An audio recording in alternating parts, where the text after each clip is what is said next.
The scream echoed through the night, cutting through the still air of Maplewood, a tiny town where nothing bad ever seemed to happen. Officer Dan Parker froze when he opened the old red barn behind Miller's farm. His flashlight trembled as the beam landed on something that would haunt him forever.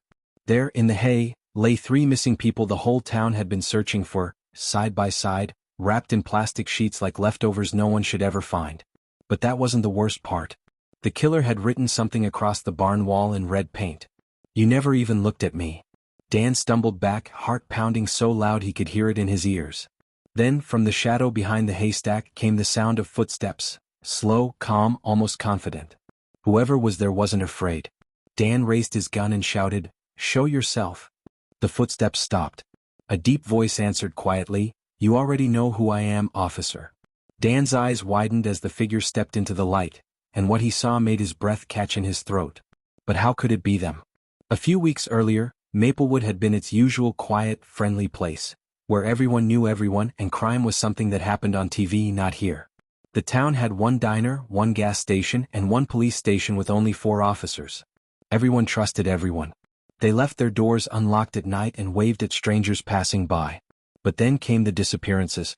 It started with Sarah Lynn, the cheerful waitress from Betty's Diner.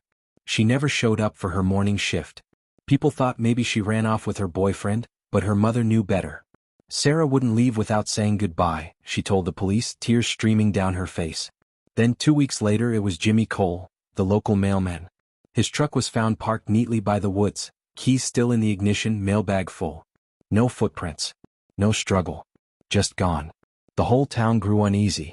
Sunday church services were filled with whispered worries, and even the kids were told not to play outside after dark. But through it all, one person stayed calm, too calm. Henry Miller.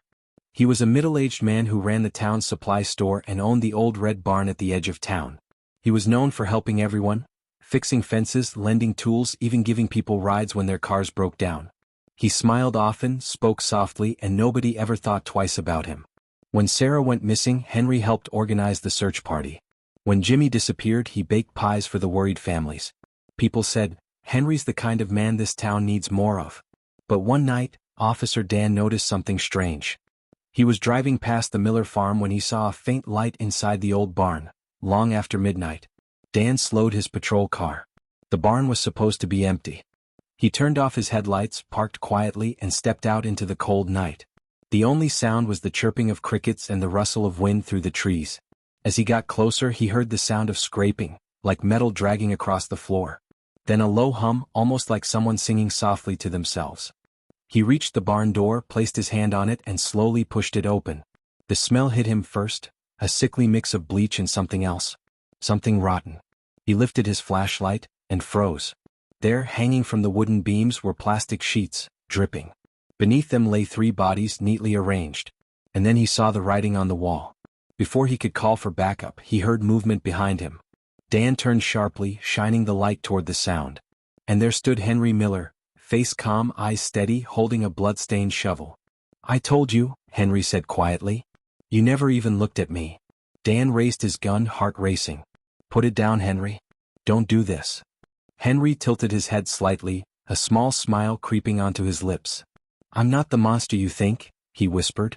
"I'm just cleaning up what this town refuses to see." And then, without warning, Henry lunged. Officer Dan hit the ground hard, his gun skidding across the barn floor.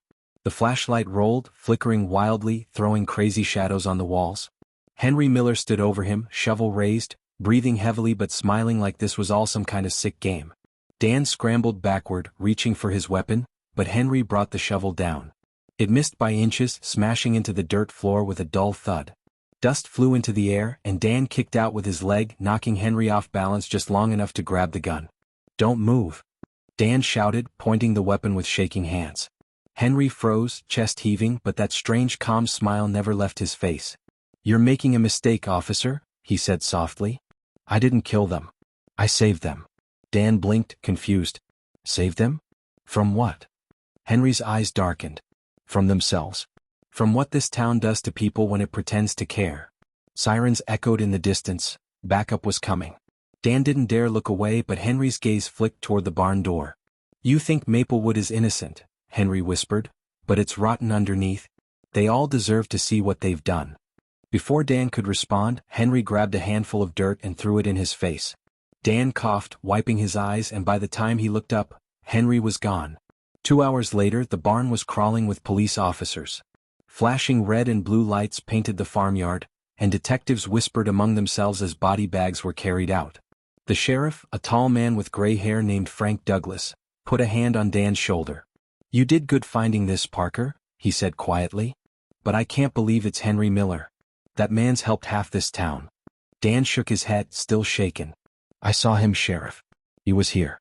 He admitted it, kind of. Sheriff Douglas sighed deeply. "We'll put out an alert. He can't have gone far." But Maplewood wasn't a big place. Every road led to someone who knew Henry, a friend, a customer, a neighbor. The idea that he could be a killer didn't make sense to anyone. By morning, flyers were up all over town. Wanted, Henry Miller. Suspected in multiple homicides. Betty, the diner owner, broke down crying when she saw it. "No," she said over and over. "Not Henry. He used to fix my sink every month. He even helped me repaint the diner last summer." But Dan couldn't forget what he saw. The bodies. The words on the wall. Henry's calm eyes in the flashlight's beam. As the search continued, something even stranger happened. A fourth person went missing. This time, a teenager named Kyle Jenkins, who lived 2 streets away from the police station. His bike was found by the riverbank. His shoes were neatly placed beside it. No sign of struggle, no footprints. Just like the others. The town was terrified now. Parents kept their kids indoors. The local church held a prayer vigil. People locked their doors for the first time in years. That night, Dan sat alone in his car, parked near the woods by Miller's farm. The air was thick with fog and his mind was racing. What did Henry mean, saving them? And what did he mean when he said, "You never even looked at me"? Dan decided to check Henry's store, even though it had been sealed off. He used his badge to unlock the door and stepped inside. The smell of old wood and dust filled the air. Shelves of tools, nails, paint cans, everything looked normal. But when he opened the back door, something caught his eye. A hidden latch under the floorboards. Dan knelt down and pulled it open. A staircase led into darkness.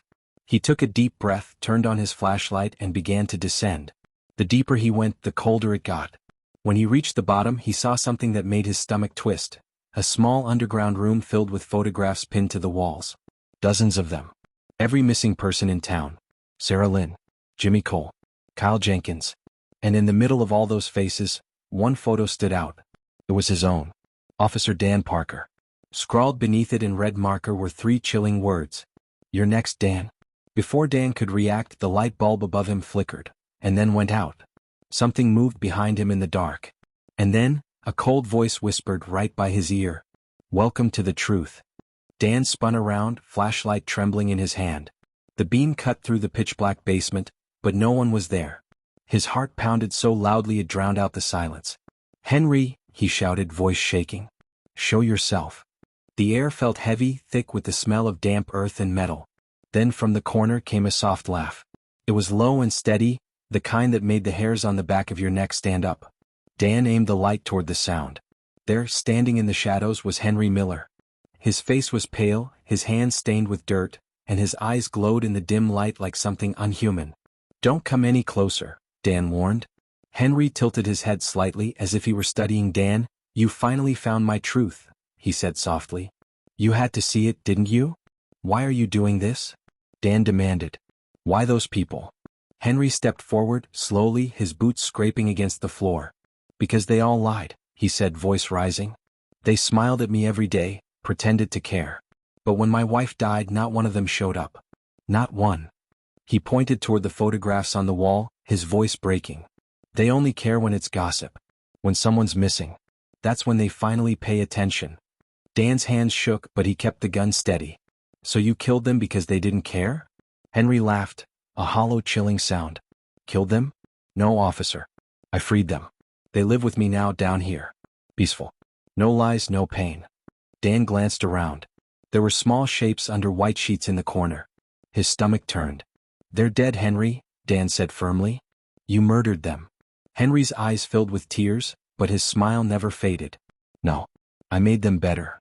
He took another step forward. Dan's finger hovered near the trigger. "Don't make me do this, Henry." Suddenly Henry lunged.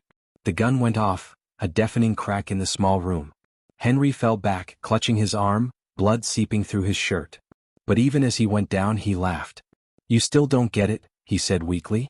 "This town made me. And you're part of it too." Dan rushed forward, cuffing Henry's hands behind his back. "It's over, Miller?" Henry looked up at him, a strange calm in his eyes. "No, officer, it's just beginning." By morning, news of Henry Miller's arrest had spread through Maplewood like wildfire. Reporters swarmed the quiet streets, filming the old barn, interviewing frightened neighbors. "Everyone loved him," one woman said. "He was the nicest man you'd ever meet." Sheriff Douglas gave a short statement. "We've identified at least 4 victims so far. Officer Dan Parker's brave work led us to the suspect. The investigation is ongoing." But something about it all didn't sit right with Dan. He couldn't stop thinking about Henry's last words, "It's just beginning." A week later, while officers searched Henry's property again, they found something strange behind the barn, a narrow trail leading into the woods. At the end of it, hidden beneath branches and leaves, was another entrance to a small underground tunnel. Inside were dozens of old boxes. Each one held personal items, necklaces, wallets, watches, belonging to people no one in Maplewood remembered missing. The number of victims wasn't 4. Was many more. That night, Dan sat alone in his patrol car outside the police station. He looked out at the quiet town, the glowing streetlights, the calm roads, the houses with curtains drawn tight. It looked peaceful again. Too peaceful. His phone buzzed. Unknown number. He hesitated, then answered. "Hello." There was silence for a moment. Then a faint whisper, a voice he knew all too well. "You didn't stop it, officer," the voice said. "You just caught one of us." Dan froze. "Who is this?" The line crackled. The voice grew softer. "There are others." Then the call ended. Dan stared at the phone, the sound of his own breathing filling the car. Outside, the wind brushed softly through Maplewood's empty streets, carrying the faint echo of a distant church bell. He looked down at his trembling hands, and noticed something taped beneath his steering wheel. A small photo. Of himself. Across it, written in red ink, were the words, "You never even looked at me." Dan's blood ran cold. He turned his head toward the quiet street, scanning the shadows. Someone was out there. Watching. The real question wasn't who the killer was anymore, but how many there had been all along.